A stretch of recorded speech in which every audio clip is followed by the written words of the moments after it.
오늘은 창세기 이제 40장, 요셉이 감옥에서 해목에 대한 말씀을 드리고자 합니다.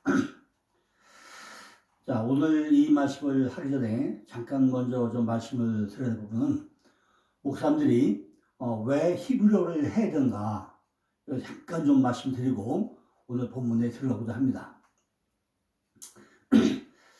오늘 이제 제가 그 예배를 하면서요, 한 가지 또 이제 좀 많이 이렇게 꼭 목사님들이 히브리어를 해야 되는 이유 중에 하나가 사무엘상 18장 6절부터 보고 나면요, 거기 뭐가 나오냐면은 다윗이 골리앗을 이기고 나서 돌아올 때 모든 장면이 나오는데 거기 이제 그 찬양하는 광경이 나옵니다. 찬양하는 부분이 나오죠. 그런데 많은 사람들이 다윗과 사울을 찬양하면서 다윗이 골리앗을 이기고서 또 그 뒤에 블레셋을 이기고 돌아오고 나니까 다윗은 만만이요 사울은 천천히다 하는 막 노래를 해.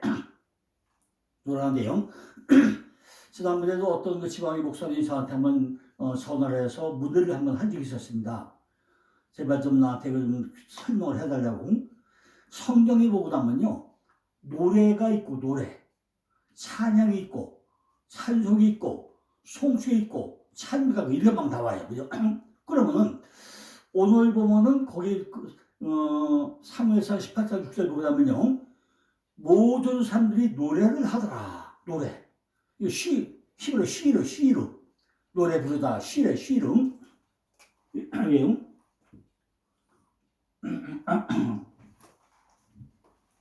여기 요거는 시로. 여기 시로. 시인데 시는 노래 부르다. 그리고요, 찬양을 찾아보고 나면요, 찬양은 자마르야. 자마르가 여기 자마르가 찬양이에요. 자마르. 찬송은 바라크. 찬송은 바라크는 뭐죠? 무릎을 꿇다죠. 그죠? 무릎을 꿇다. 바라크. 무릎을 꿇다죠. 바라크. 찬미는 이거 신학에밖에 안 나오죠. 신학에 나오는데 찬미는 휄네요.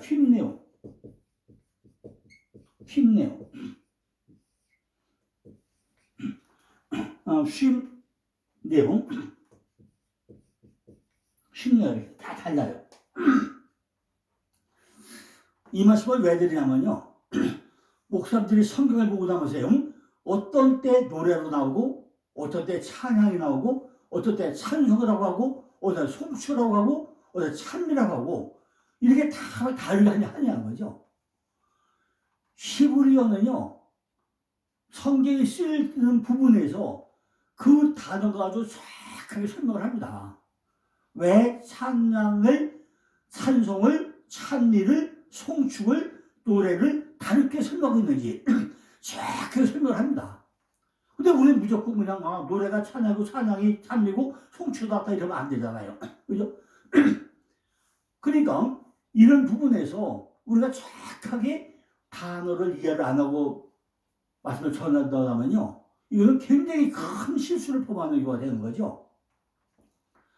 오늘도 제가 이제 들어보자 말씀이 뭐냐면요, 조금 이따 말씀드리겠습니다만은 떡 굽는 관원장과 술 굽는 관원장이에요. 술 굽는 관원장.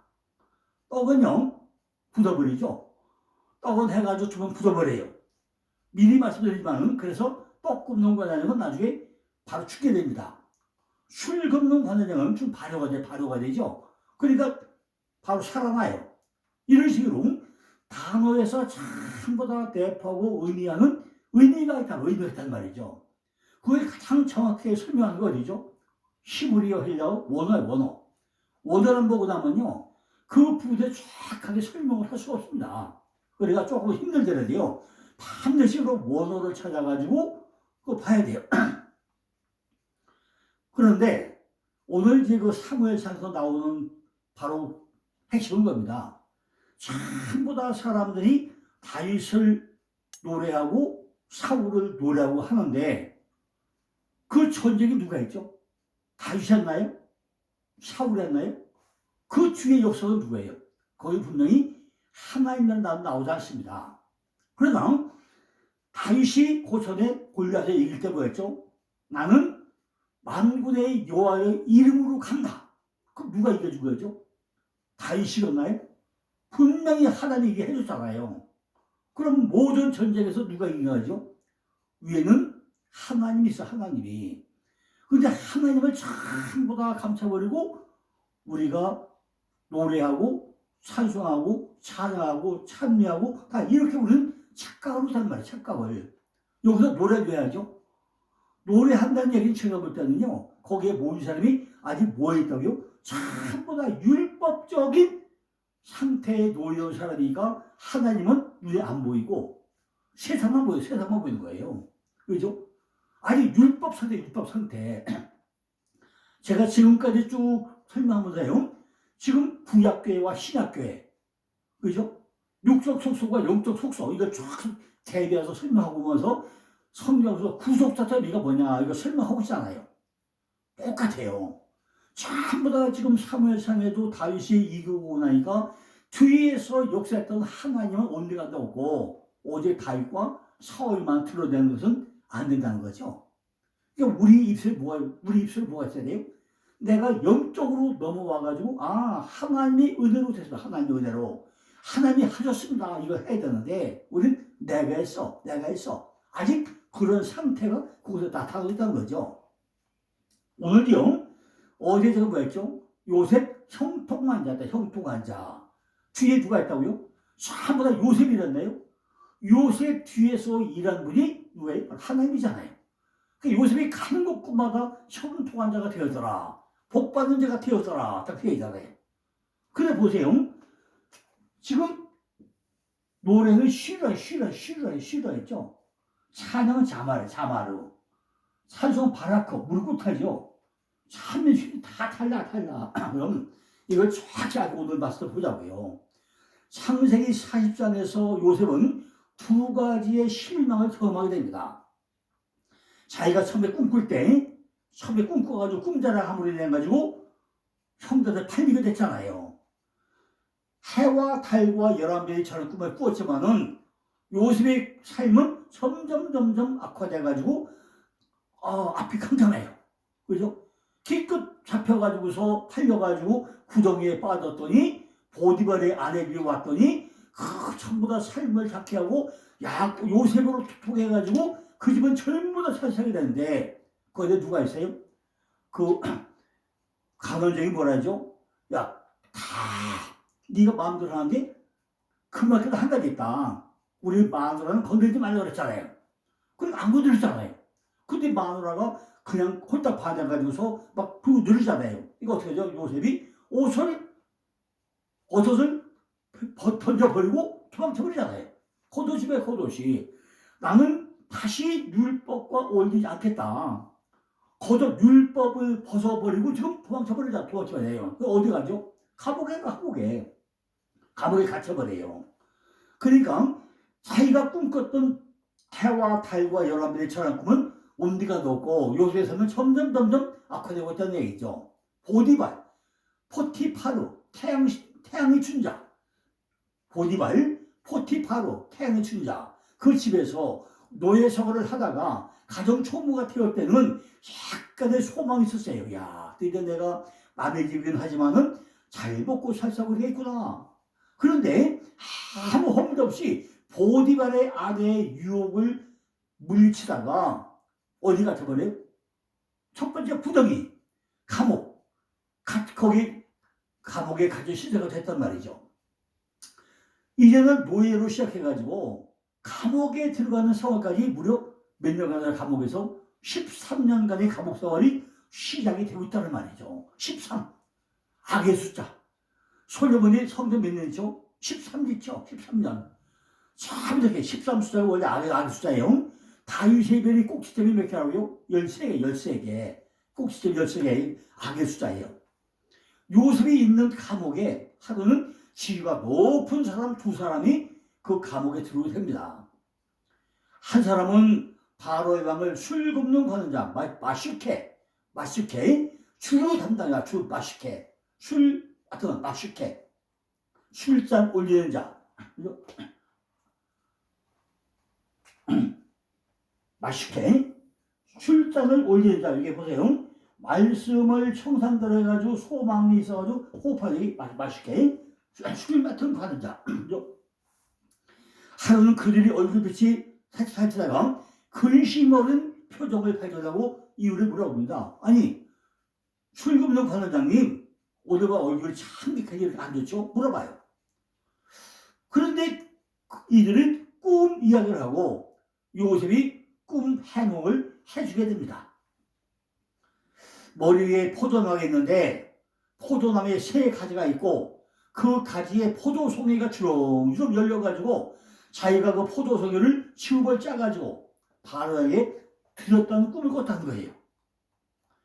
그러니까 요셉이 꿈 해몽을 하는데 포도나무 세 가지는 3일을 위한데 앞으로 3일 만에 당신이 전직을 회복할 것입니다. 그러면서 요셉의 꿈 해몽을 해주죠. 결국 술 맡은 관장은 요셉의 꿈 해석대로 3일 만에 복직이 됩니다. 요셉은요, 꿈 해석을 해주면서 한 가지 아주 간절하게 부탁을 합니다. 당신이 만약에 특이하거든 나를 생각해가지고 내게 은혜를 베풀어서 내 사정을 바르게 구해가지고 이 집에서 나를 건져내 주세요 하면서 다들 사정을 합니다.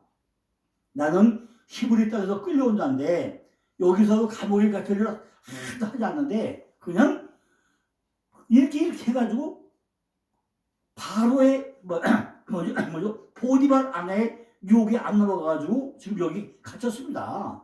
남은 아무 척 없습니다. 억울한 누명을 벗겨주세요 하고 인사청탁을 합니다. 그런데 23절에 보니까 술 맡은 관원장이 요셉을 기억지 않고 잊어떨어졌어요. 얼마나 실망이 돼요. 나는 금방 이 술부장에게 내가 내 사정을 얘기했으니까 아마 복권되고 나니까 나를 잘 얘기해가지고 나도 풀려날까 했는데 전혀 그냥 2년 동안 아무 소식이 없어요. 요셉이 실망하고 고통에 있을 때 또 요셉을 하나님이 떠났나요? 그렇게 실망보다 하나님은 떠나지 않았다는 거죠. 하나님은 언제나 우리와 함께 합니다. 다윗이 전쟁에 나갈 때도 함께 했고 돌아갈 때도 함께 했고 했으면은 내가 천천히와 만만으로 칭찬하더라도 내가 하나님이었습니다. 영광을 돌려야 되는데 자기가 으쓱으쓱 그죠? 이것이 우리 모습 아니냐는 거죠. 그죠? 그리고 요셉이 실망하고 고통될 때도 하나님은 절대 떠나지 않았다는 거죠. 그런데 요셉은 또 떡 맡은 관원장의 꿈도 해석을 해주죠. 그죠? 떡 맡은 관원장은 요셉의 해석대로 3일 만에 죽임을 당합니다. 떡이요, 3일만 지나고 나면요, 다 굳어버려요. 또, 곰팡이가 쓸죠. 냄새가 나요. 그러니까, 묵은 떡은 어떻게 못 먹죠. 그래서 떡 굽는 관원장은 그래서 죽어버리는 거예요. 떡이 굳어버려. 굳은 떡이죠. 그죠? 떡은 날것을 먹으면 안 되고요. 반드시 익혀서 먹어야 돼, 떡은. 여기서 술 맡은 관원장은 포도주, 바로 주님의 피를 상징하죠. 그 관원장이 있고, 떡 굽는 관원장은 주님이 찢긴 살을 구워가지고 공급하는 그런 자들을 말하고 있다는 거죠. 술 맡은 관원장이 전직을 회복했음에도 불구하고 요셉을 이었을 때 요셉은 그러려니 했겠죠. 아이고 그러면 그렇지 삽니다 그렇지 아마 포기했을 거예요. 근데 2년 동안 세월이 흘러갑니다. 요셉은 살아계신 하나님께 소망을 주기 때문에 실망을 안 했죠.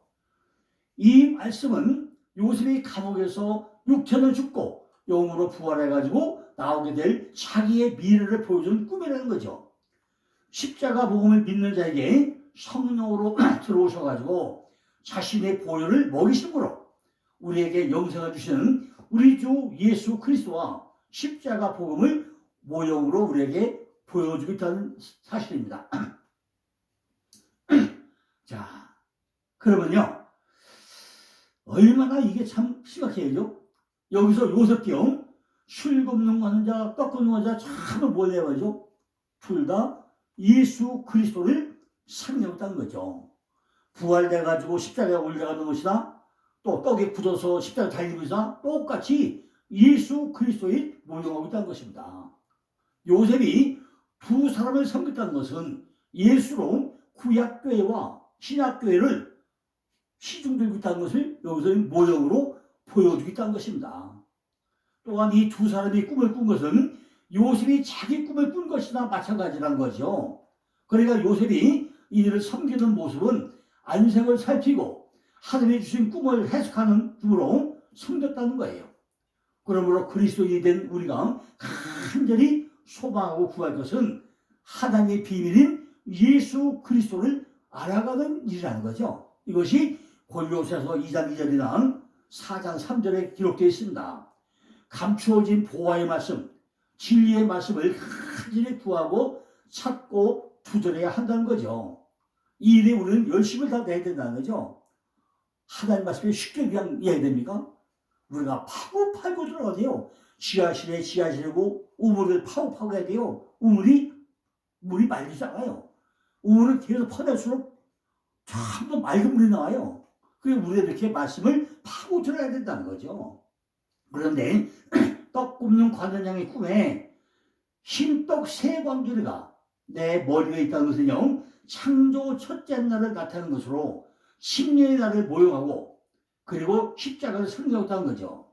그런데 흰 바구니 세 개는 첫째 날의 빛과 둘째 날의 윤물과 셋째 날의 침례, 부활을 상징하고 있고, 바구니는 히브리어가 테트, 지혜를 나타내는 것으로 첫째 날 어둠, 둘째 날의 아랫물과 셋째 날의 죽음을 나타내고 있다는 거죠. 곧 십년을 나타내므로 십자가를 의미한다고 볼 수 있습니다. 17절을 보니까 새들이 내 머리에 광주리의 것을 먹더라고 그랬죠. 고로 이날에 바로가 당신의 머리를 들어 올려가지고 나무 십자가에 매달 것이니까 새들이 율법이 당신 흰 바구니 롯뺀 예수의 살을 뜯어먹을 것이다. 이렇게 해석하고 있다는 거죠. 그죠? 이는 목이 잘려 죽은 심예 요한과도 연결되고 예수 그리스도께서 십자가에서 육체로 죽으심으로 껍질을 깨뜨리고 속에 실체, 진리가 나오게 하신 사건과 예수의 십자가과 똑같이 합쳐지고 있다는 거죠. 같은 이야기를 하고 있다는 것입니다. 이는요, 나무에 달린 떡 굽는 관원장의 몸이 새들을 먹여 살리는 양식이 됨을 보여주고 있다는 거죠. 어디에?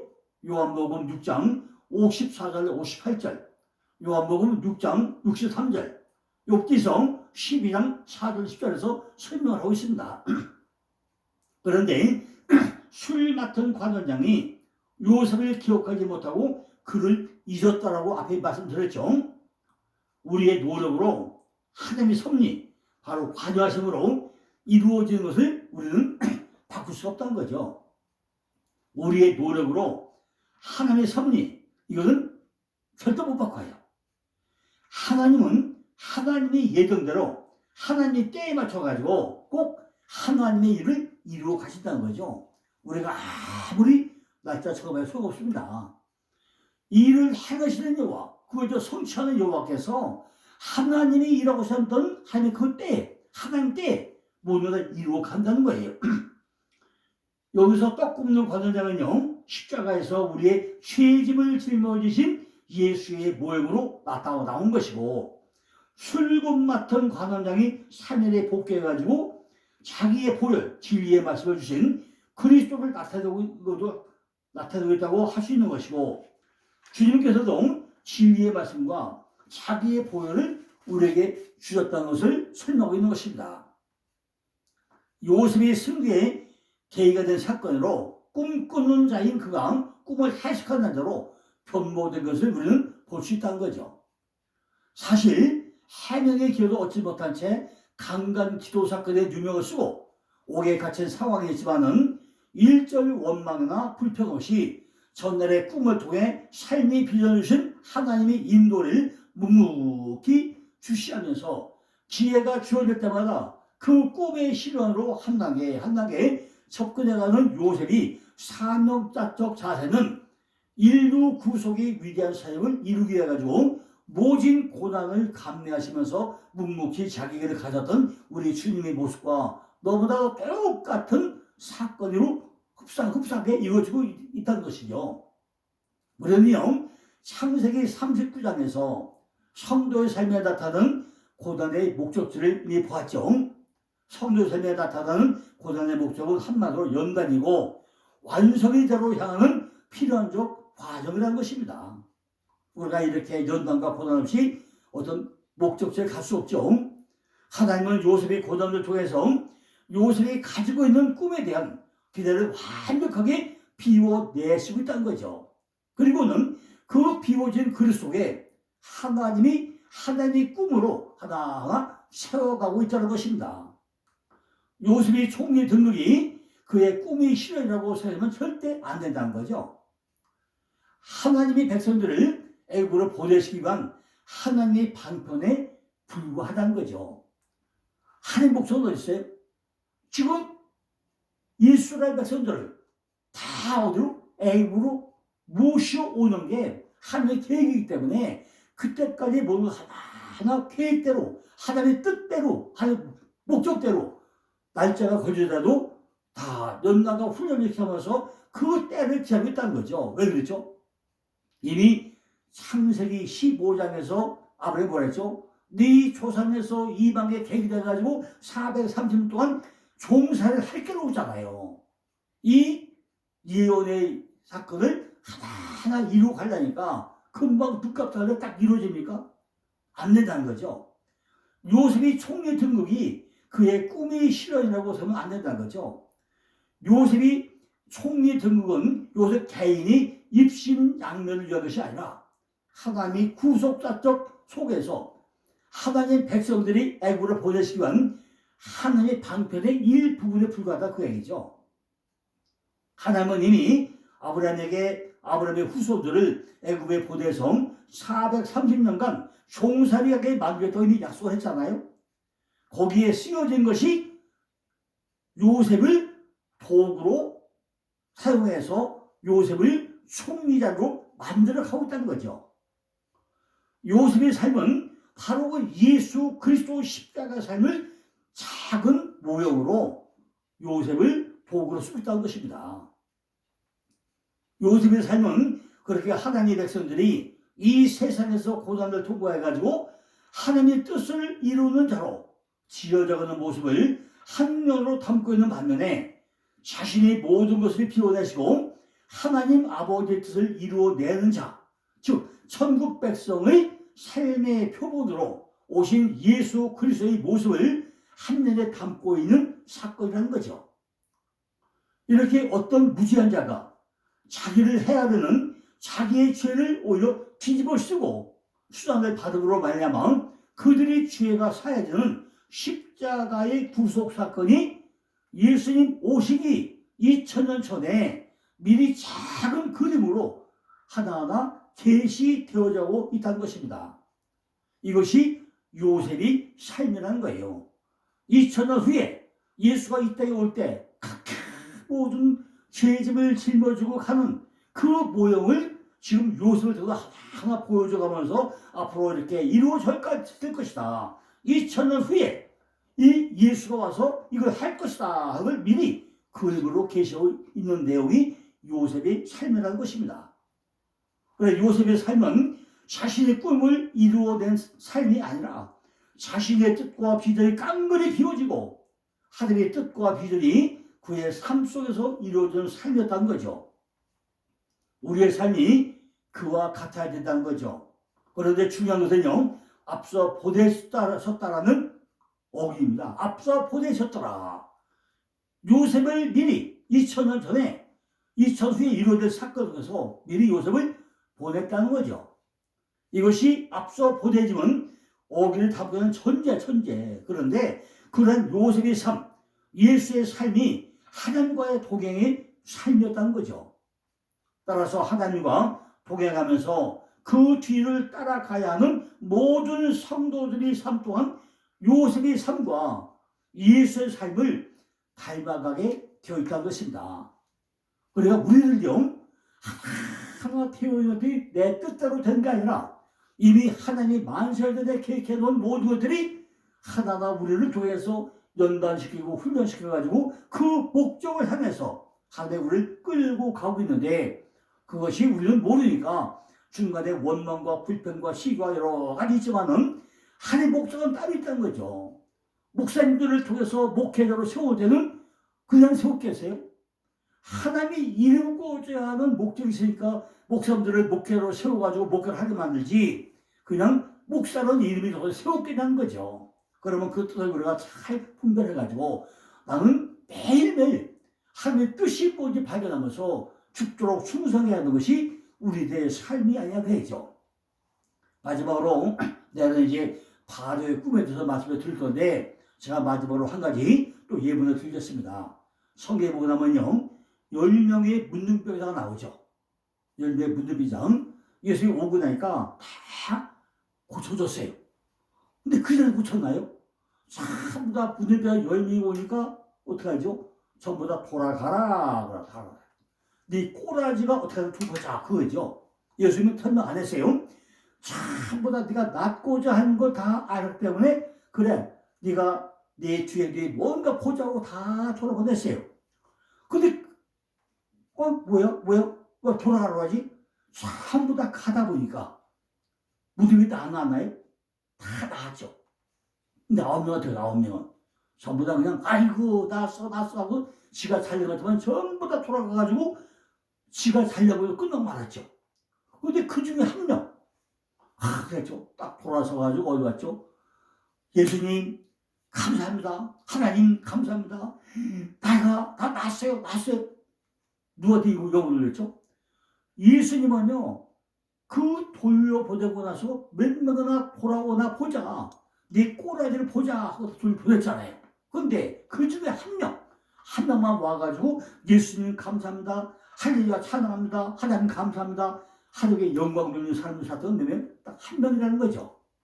우리도 이 말씀 가운데 우리를 목회로 세웠으면은 내가 죽도록 충성해가지고 내가 살려서 한 것이 아니라 누구 영광을 위해서요?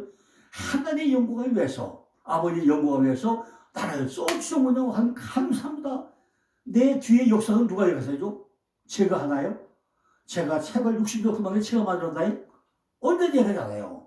전부 다 아버지가 하루에서 해서 뿐 내가 한 게 하나 없더라고요. 모든 거 주님이 하나대로 나는 그냥 신문을 꾸려 해줄 뿐이지. 그죠? 그러니까 누가 영광 받아요? 제가 받는 게 아니라 하나님이 우리 아버지가 영광을 받아야 되는데, 많은 분들이 보니까 내가 잘났어, 내가 목회자라서 1000명, 2000명, 10,000명 됐어. 그죠? 아버지는 뒷전이고 내가 들어온 삶이 많이 살더라는 거죠. 똑같아. 오늘도요, 요셉 뒤에서 섭리하는 하나님, 그죠? 성토케 하시는 하나님, 우리가 그 영광 일을 보시고 누구한테 영광을 돌려요? 아버지 앞에 영광 돌리고 내리게 바로의 꿈을 통해서 하나님이 이루고자 하는 목적이 있다고요? 요셉을 총리로 만들어 봐야만이 이스라엘 백성들이 와가지고 국가가 돼가지고 지금 얘를 끌고 올 거 아닙니까? 그래서 400년 동안 종부살이 하다가 국가가 돼서 나와야 될 거 아니잖아요. 그걸 이루고자 하는 목적이잖아요. 우리도 그걸 깨닫고, 아까 말씀드린 우리가 말씀을 볼 때 정말 원어대로 뭘 뜻이 뭔가, 뭐 노래와 찬양과 찬송과 송축과 참 이런 걸 정말로 찾아보시고, 어느 때 이런 써먹은다, 어떤 때, 왜 어떤 때 노래고 어떤 때 찬송이고 어떤 때 찬양이고 어떤 송축이고 어떤 참여를 했는지 그 본질을 제대로 가르치는 그런 목사 되시를 간절히 전화드리겠습니다. 내일은요, 바로의 꿈을 해몽하는 데서 또 말씀을 드리겠습니다. 감사합니다.